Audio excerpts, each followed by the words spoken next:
What's going on, everybody? Wanted to make a quick video here. Stock market update. Things are looking good today. Overall, obviously, we're on a little bit of a downtrend lately, but I don't know. We're already getting the claims that the downturn is over. That we're back to all-time high. We're going back to all-time highs. The rally's coming. All this kind of stuff. I mean, quickly, like the Dow's up 1.4%, S&P 500 up 1.6%, NASDAQ 2.2%. Overall, the market is reacting positively.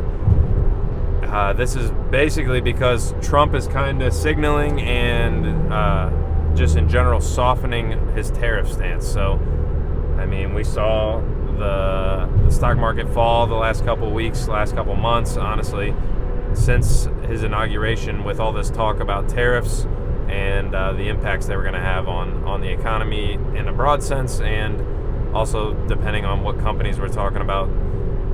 If companies import a lot of their products or create products with imported stuff, basically just overall economic depression, not in the sense of like Great Depression, but just slowdown with proposed tariffs that Trump was kind of tossing out there, and he's starting to soften on them, and that is giving the market, I guess, in general, some optimism that he'll continue to soften on them. And I know people obviously are going to disagree depending on what side of the political aisle you're on. I don't obviously care one way or the other what you personally think about Trump one way or the other, but in some ways he absolutely is an idiot in this sense, stock market sense, general economics. I don't think he's a moron. And yes, we saw a brief pullback. I mean, a couple month pullback. I mean, what were we at? Like a 10% correction or something like that in the S&P 500. Like, it's obviously not great, but it's not bad. Like, this kind of stuff happens all the time, pretty regularly. But I think Trump, or at a minimum, the people around him, know. Obviously, if Trump crashes the stock market and crashes the general economy by proxy, the Republicans would lose the midterms in 2 years. So, and he would lose the presidential. Like, I guess he can't run again, so it doesn't matter. But the Republicans would lose again. It would still be a referendum on the Republican Party, because it would be obviously pretty easy for the Democrats to come out and say, look, they crashed the economy, and I don't care who the Republican candidate is. If you dump the U.S. economy into a recession and then try to run on that as your economic record, you're not going to win. It just doesn't happen. So I would think, yes, he does some stupid shit, says some stupid shit, but like, this is kind of a no-brainer. You crash the economy, you're going to lose. Obviously, I think for him personally, he more values the midterm win, so he can still try to push through the policies he's pushing for over the next 2 years after the midterms, and get his whole 4 years of his term and do something with it and accomplish the things he wants to accomplish. But I don't think he's willing to settle for 2 years and then try to get everything done in this first 2 years, and then just lame duck the last 2 years until he's ousted and some new person is elected. So I think there will be, obviously, I talked about this a long time ago. The intention of the tariffs, in my mind, and I think general understanding, was, hey, these are a bargaining chip. We can threaten the tariffs. Obviously, we don't want to do the tariffs. You have to be willing to do the tariffs, or else everybody can just be like, well, fuck you. You're not going to do it, so I don't really care what you have to say. To renegotiate some trade deals and bring some investment back to the United States. In some ways, this is succeeding, I guess. I know there's some companies, like, is it TSMC, the Taiwan superconductors company, is bringing tons of money. We're talking billions and billions of dollars in investment. I know there's some talk of like some Saudi, I think it might be the Saudis bringing money to the U.S. Companies from other countries basically bringing production here. I think Honda even said they're going to build, I can't remember what it was. Was it the Civic? They're not going to build it in Mexico. They might build it, I want to say Indiana, but don't quote me on that.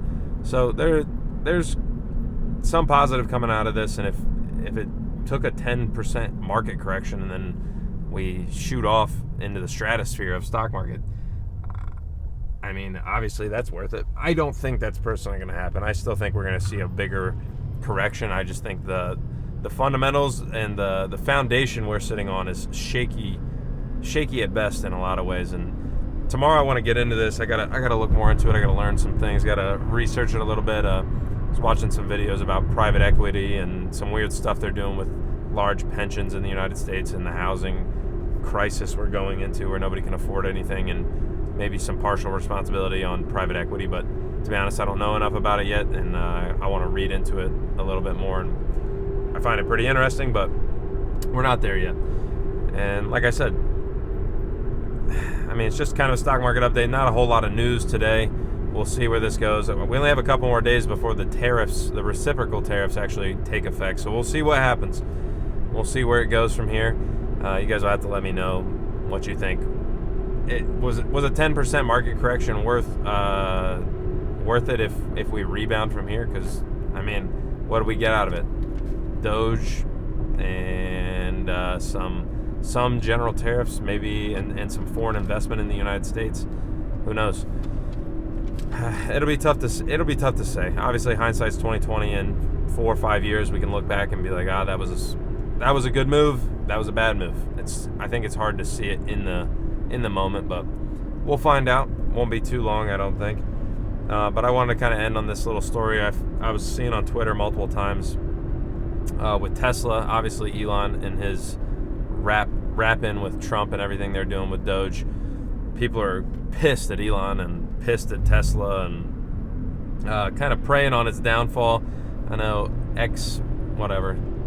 VP candidate Tim Walz, the guy from Minnesota that ran with Kamala, got on stage and was holding his phone up and being like, just making a joke basically. Look how bad Tesla has been performing. I think the stock's up like 18 or almost 20% since he did that. But Tesla tanked. I mean, from all-time highs, I think it was in the low 400s, and I actually just bought some about 2 weeks ago at like $240. So it was down roughly 50% from all-time high. And the last week, basically today and Friday, it's been kind of on a tear. And supposedly, and take this with a big grain of salt, but because I've already seen some stuff that it might indicate that it's just a bullshit made-up story, but there is some truth behind it. So apparently there's a group on Reddit making up, like, trying to convince people to buy puts on Tesla and basically prey on Tesla's downfall, and hopefully it drives it into the ground. I don't think that'll happen. I think Tesla's a solid company. I don't know if it's the best company in the world, but hey, we'll find out soon enough. I got my money where my mouth is. We'll see how long I hold on to the position and stuff like that. But and this guy posted on Reddit that he put $140,000 in Tesla puts, and that would have been Friday, I believe. And like I said, we're up maybe like 15% since Friday.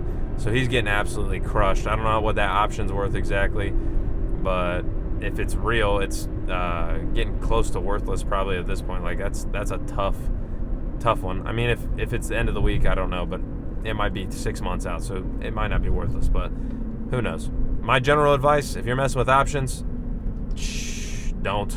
I wouldn't mess with options at all. Like I've been messing with covered calls, which is a type of option, but we can get into that a whole different time, a whole different video, different subject maybe sometime if you want to learn about that. I'm not really super familiar with options, just regular puts and calls. I don't mess with it.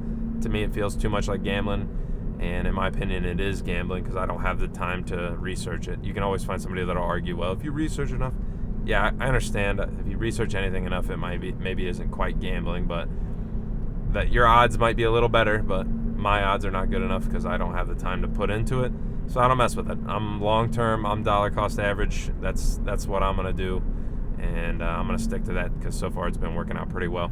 But I don't know, I think it's just goofy. People put their money into things like this, like it's like a weird form of boycotting it or something like that, just because Elon's working with Trump. I mean, whatever you want to do, it's your money. You can do what you want.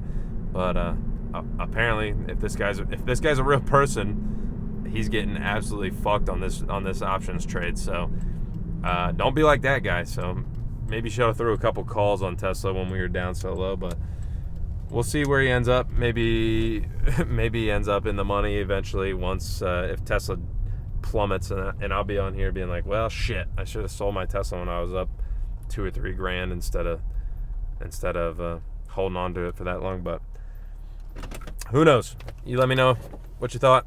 If you got some out of the video, like it. If you didn't, dislike it. Leave a comment. Let me know what you think. You think we're rallying from here, stock market wise, or are we going back? We going back down deeper into the correction? And I'll catch you guys tomorrow.